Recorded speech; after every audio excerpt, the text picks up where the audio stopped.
Marwadi university మంచి భవిష్యత్తు కోసం తెలుగు విద్యార్థులు ఇష్టపడే యూనివర్సిటీ. కాల్ 9059052378 9059052379.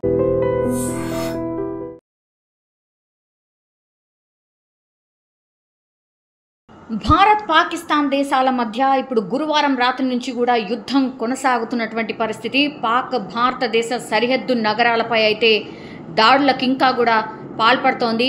కానీ పాక్ దాడులను భారత ఆర్మీ విజయవంతంగా తిప్పికొడుతోంది. ఈ దాడిలో భారత్ పాక్పై ఎదురు దాడికి దిగింది. ఇస్లామాబాద్, లాహోర్ నగరాలపై వైమానిక అట్లాగే మిసైల్స్ దాడులు చేస్తోంది. అలాగే కరాచీ ఎయిర్పోర్ట్పై విరుచుకుపడి పూర్తిగా ధ్వంసం చేసిన విషయం మనందరికీ తెలిసిందే. అయితే శుక్రవారం తెల్లవారుజామున కూడా జమ్మూ నగరంలో పేలుళ్ల శబ్దాలు వినిపించడంతో ఒక్కసారిగా మళ్ళీ బ్లాకౌట్ మొదలైంది. సరిహద్దు ప్రాంతాల్లోని సైనిక స్థావరాలని లక్ష్యంగా చేసుకొని పాకిస్తాన్ సైన్యం చేసినటువంటి ఈ ప్రయత్నాలకు భారత్ అడ్డుకున్న కొన్ని గంటల తర్వాత ఈ పేలుడు శబ్దాలు వినిపించడంతో ప్రజలు తీవ్ర భయాందోళన చెందుతున్నారు. తెల్లవారుజామున 3:50 నుంచి 4:45 గంటల మధ్యలో అంటే గంట సేపు సైరన్లు మోగడంతో పాటుగా పేలుడు శబ్దాలు వినిపించాయి. భద్రతా దళాలు ముప్పును భారత సైన్యం సమర్థవంతంగా తిప్పికొట్టింది. దీంతో స్థానికులైతే కాస్త ఊపిరి తీసుకున్న సిచ్యువేషనే కనిపిస్తోంది. ఇంకోవైపు భారత ఆర్మీ పాకిస్తాన్ ఉగ్రవాదుల స్థావరాలపై మెరుపు దాడి చేసి దాదాపు 100 మంది ఉగ్రవాదుల్ని చంపేసింది. ప్రతీకారంగా పాకిస్తాన్ ఆర్మీ డ్రోన్లు, మిసైల్స్తో విరుచుకుపడుతోంది. ముఖ్యంగా జమ్మూ ప్రాంతంలో పాక్ ఆర్మీ ఈ దాడులు చేసింది.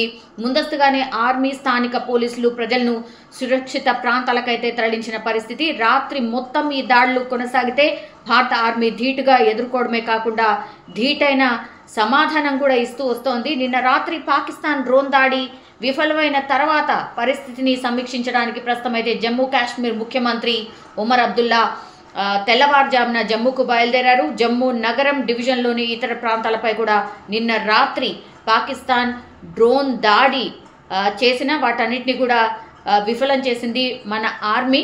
సో ఇప్పుడే జమ్మూకి నేను బయలుదేరి వెళ్తున్నానంటూ ఉమర్ అబ్దుల్లా ట్విట్టర్లో పోస్ట్ చేసిన సిచ్యువేషన్ అయితే కనిపిస్తోంది.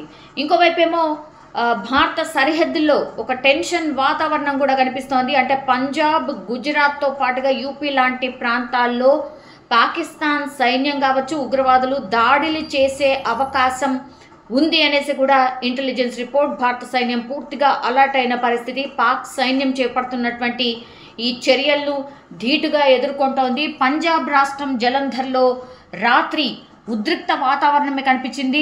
ఎందుకంటే అకస్మాత్తుగా డ్రోన్లు కలకలం రేపాయి. భారత సైన్యం వాటన్నిటినీ కూడా నిర్వీర్యం చేసినటువంటి పరిస్థితి అధికారికంగా మన వాళ్ళు చెప్పిన సిచ్యువేషన్ అయితే కనిపిస్తోంది. ఇంకోవైపు ఏమో వైమానిక దాడులు జరుగుతూనే ఉన్నాయి. ముందు జాగ్రత్తగా రాత్రి పఠాన్కోట్, అమృత్సర్, జలంధర్, రూప్నగర్, ఫాజిల్కా అండ్ లుధియానా, హోషియార్పూర్ మరియు సాహిబ్జాదా, అజిత్ సింగ్ నగర్, కేంద్రపాలిత ప్రాంతం చండీగఢ్తో సహా చాలా జిల్లాల్లో విద్యుత్ సరఫరాను పూర్తిగా నిలిపివేసిన పరిస్థితి. పఠాన్కోట్ జిల్లాలో రాత్రి భారీ పేలుడు శబ్దాలు వినిపించినట్టుగా కూడా స్థానికులు చెప్తున్నారు.